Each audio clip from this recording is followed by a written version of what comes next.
Good to be here. Good to see everyone. I hope you are still awake. So I don't intend to make you sleep now, but I will ask you before I start to just imagine yourself in a very beautiful forest.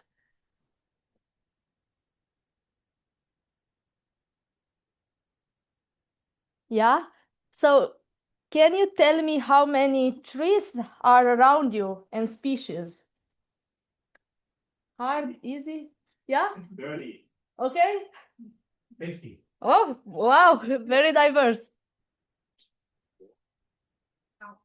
In the ground. No, they're just trees. So for some of you, it's easier, for others, harder.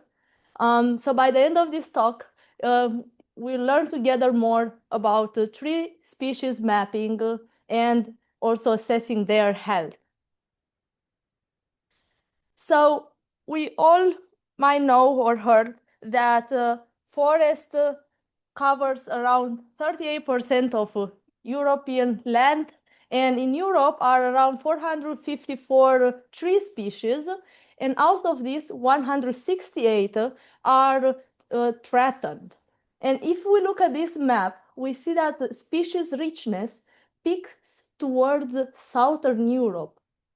But if we also check climate models and simulation for future, we'll also see that exactly those regions are going to be mostly affected by climate change. So the questions come, will tree species be able to keep up with climate change? We expect that trees are going to shift to higher elevation or latitude. But are they as fast as climate warming?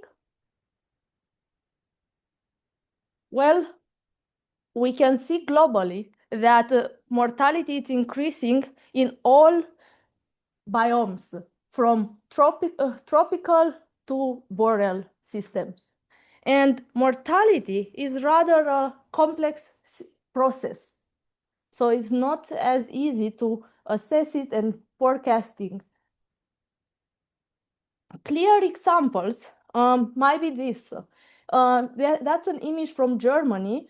After the 2018 drought, an area of almost 14%, as big as 14% of Switzerland, was lost. And if you want, if you are from Copenhagen and Denmark, well, Brazil lost last year an area as big as almost 60% of Denmark. That's in 1 year, and that's one country. So mortality is leading to a cascade of ecological losses and economic consequences. Biodiversity loss, community change, species. So even those insects might move somewhere else. Forest recovery might change nutrient cycle and your beautiful forest. That one, the cultural and recreational value of a forest might also change. But we discuss about tree species. So why are tree species important? Well, if we have a drought event and it's extremely severe, everything might die, right? But in most cases, we have a species that can still withstand a particular stress level. And therefore, mortality is species specific. Certain species might die, others might survive. To make sure that your picture of beautiful forest and all the ecosystem services around it will be in the future, we have to ensure that we plant now the right species that can be there in 80, 100 years. That's why we need to know what species we have and which of them are dying and what shall we plant. So how to do that? Well, there are a lot of papers, and you also presented some of them, that ask for a change in the culture of silviculture, meaning including exactly what you are good at, AI, remote sensing, spatial information. So to know how to proceed, we need to know the current challenges and opportunities. For example, are many papers, I put here only a few of them, that advance the state of the art. From just forest type mapping, it's a coniferous, it's a deciduous, to actually mapping individual trees so that we know when we walk on a street, we know what we have left and right. And most of you might be familiar with this. I'm just stating it to make it obvious. There are different approaches, image classification, object detection, semantic segmentation, instance segmentation. Which of those can give us information at the tree level? Which of those four? Detection and instance segmentation. Yeah, exactly. Object detection, instance segmentation, and this one, maybe if you apply other steps, right? So if we want to know how many trees, or to count the trees in an image or in a other approach, we would need to apply one of these. Now, here it's a review of my PhD student who look across the globe to better understand what studies are and how close to a solution are we in regard to tree species identification. She mainly looked at studies involving aerial images, but as well as beside aerial images, other 3D data, or and as we see, only certain regions are highly represented or better represented, but otherwise the data are scarce, and we all complain about that here. And there are certain species better represented than others, and certain ecosystems better represented than others.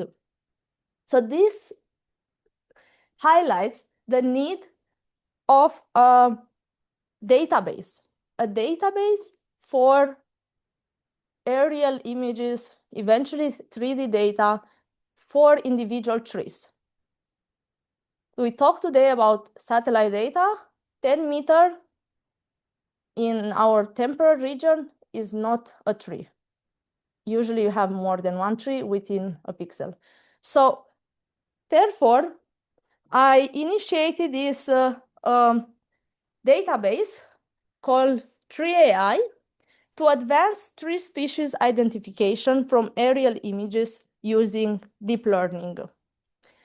Now, this is an invitation for you to contribute.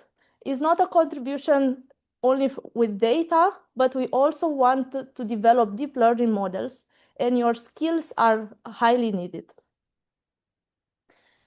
So to give you an idea of what we have, at the moment, we have over 75 data sets, and you see that most of them are in Europe.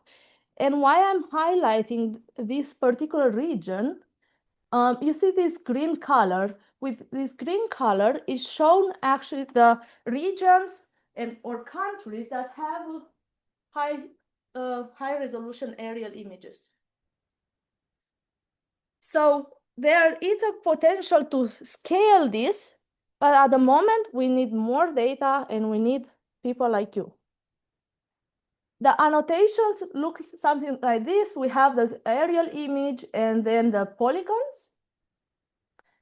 And to my surprise, and I'm very grateful for all the contributions, most of the data are public, were submitted as public access.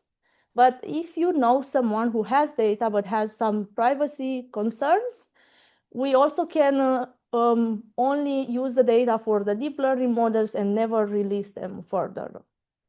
So we have different licensing, and at the moment we have over 100,000 tree canopy annotation and more than 100 species. Obviously, certain species are better sampled than others, but it will grow.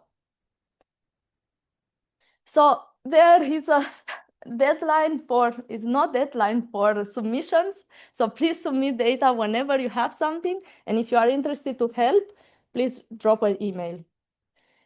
How is this data set useful? Well, with this initiative, I don't aim to change or replace field surveys. The field surveys remain the golden standard. That's true.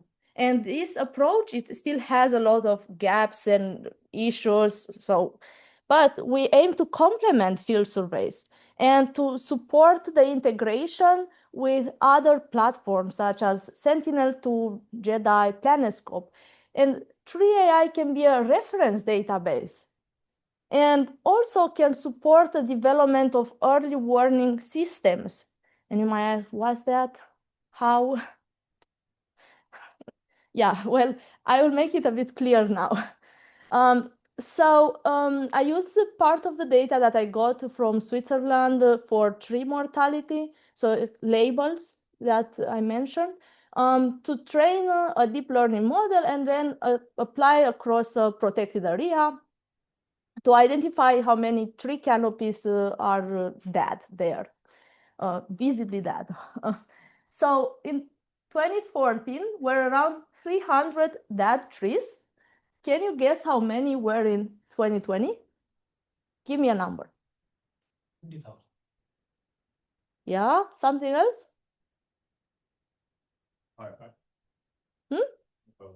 Yeah. Okay, so there, well, you're very perfect. Your guess, wait a second, it's 10,000, you said 20. So 5,000 there, it's the closest answer. Exactly, so there were around 10,000. And with this approach, we can see changes over time. So we see when we have an aerial image, we can quantify this. If you want to see how this looks like, I would say that is not perfect, but I definitely see a certain canopies. Now, it's room for improvement, I would say. And regarding this, in parallel with TreeAI, my co-author, Thea Kattenborn and Clemens, they also are leading that tree.earth. So this is an initiative only for dead trees to map. So if you know it, please, or if you don't know it, please check it out. If you know it, I'm happy that you know it and you are part of this. So this already grew very fast and it covers a lot of areas. They offer aerial images and they map dead trees.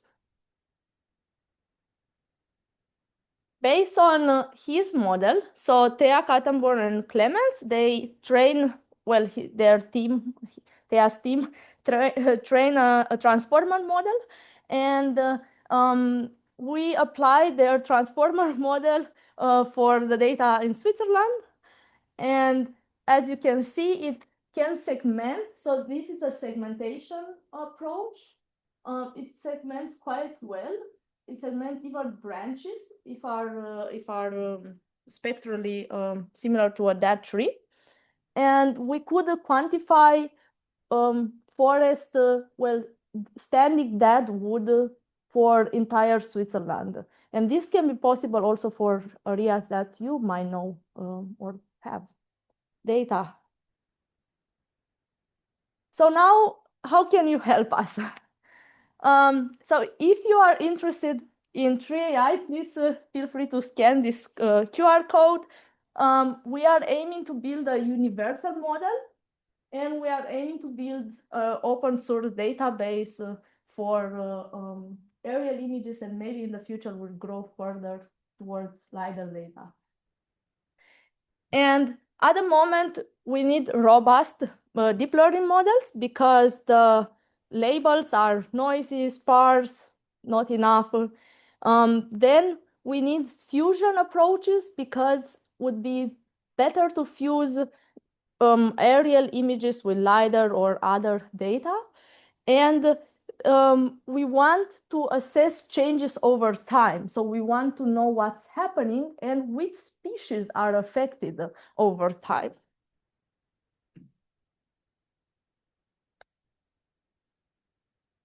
We also need models robust enough to handle non-stationary ecosystems, and practitioners need accurate data and risk maps, so to know when and where to act. And overall, we need scalable deep learning for ecology, and for that, I think you have the answer, or you know how to help us. So please reach out. If you are interested to join our effort into this direction, we might have a soon position open on this particular topic, barbital infestation, and monitoring forest health using hyperspectral data. So please reach out if you are interested or even if you want to do an exchange with us. Of course, this work would not have been possible without many collaborators from different institutions, Cost Action, and my wonderful students and PhD students who, put a lot of their time and passion into this. Thank you for your attention.